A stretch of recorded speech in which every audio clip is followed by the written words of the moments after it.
All right, let's dive in. We're going to talk about a way of thinking about education that, well, it flips the whole idea of a classroom on its head. Imagine the entire planet not just as a place to learn about, but as the classroom itself. We're talking about the Montessori method and how it makes the environment the absolute foundation of everything.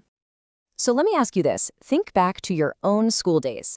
I bet it was all about human history, right? Our big achievements, our stories, our knowledge. But what if we just shifted that whole perspective? What if the main point of education wasn't us, but our relationship with the earth? Now that is the big, kind of radical idea at the heart of how Montessori looks at nature. And this quote just nails it, doesn't it? The classroom extends to the garden, the forest, and the skies. See, this isn't just some cute, poetic thing about getting more recess outside. No, this is a complete reimagining of what a learning space even is. It's like the walls of the classroom just dissolve, and the natural world, with all its crazy, amazing complexity, becomes the only textbook you'll ever need. Okay, so this brings us to our first big idea, the earth as the classroom. And seriously, this isn't just a cool-sounding phrase. It's a fundamental shift. We're talking about taking nature from being a special activity on a Friday afternoon and making it the absolute core of the curriculum. In this way of thinking, the environment isn't just some passive backdrop for learning. Oh no, it's an active participant. It's constantly throwing out real problems to solve, showing you these incredible natural cycles, and revealing these super complex systems. You know, the rustling leaves, that wriggling worm, the seed that's starting to grow. In this model, those are the teachers. So you might be asking, why does all this matter so much? Well, it's because it all builds towards this huge goal, one that feels, more urgent today than ever before. The goal is to raise the next generation of caretakers for our planet. And it's not just about giving them facts, it's about empowering them. And you can see exactly how that works right here.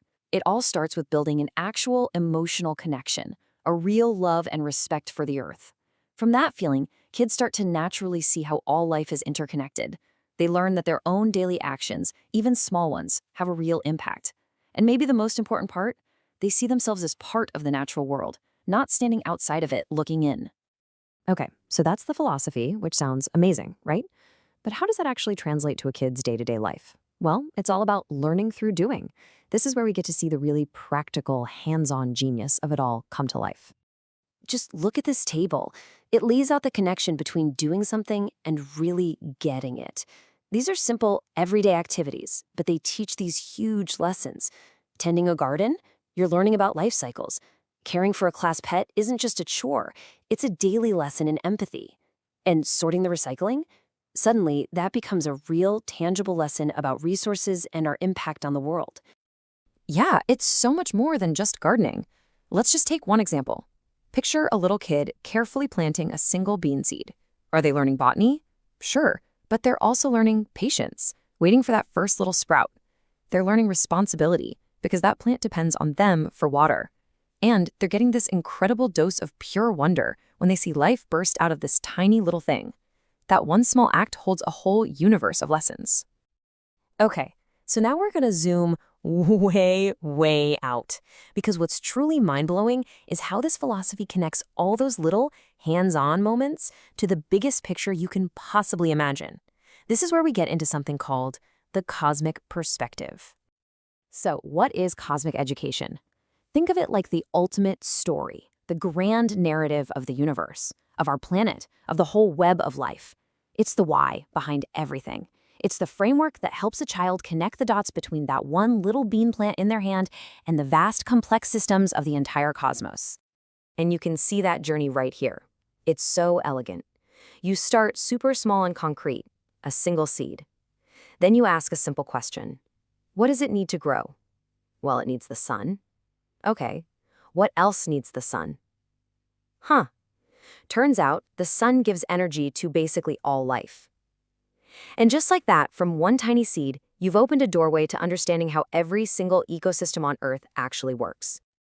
And when you look at it through that cosmic lens, suddenly learning about the environment isn't just biology class anymore, it's not just earth science, it becomes a philosophy. It becomes a way of understanding your own place and your own purpose in the universe.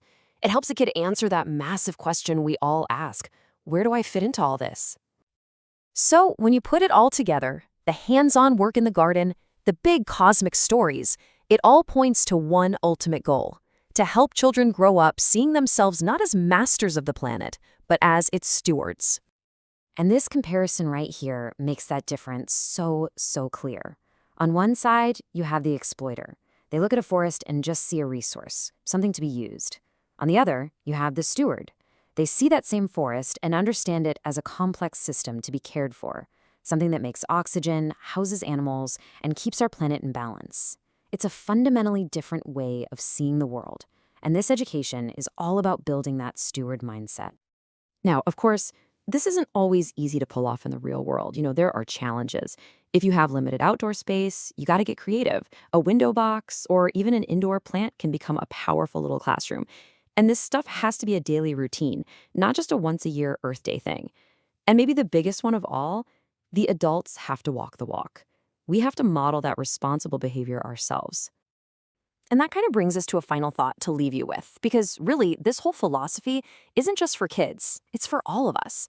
How can we start to shift our own perspective? How can we see the environment not as something out there to be looked at or used, but as our greatest teacher? So, what does your classroom look like?